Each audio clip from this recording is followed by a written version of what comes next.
labas. Saan ka bumili? Doon, sa labas. Sa ex mo. Ha?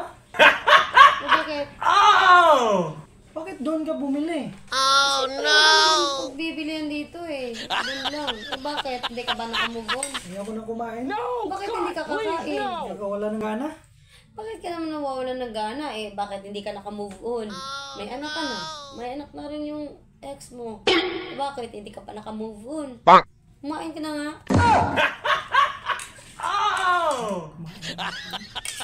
Hindi nga ako magagalit eh.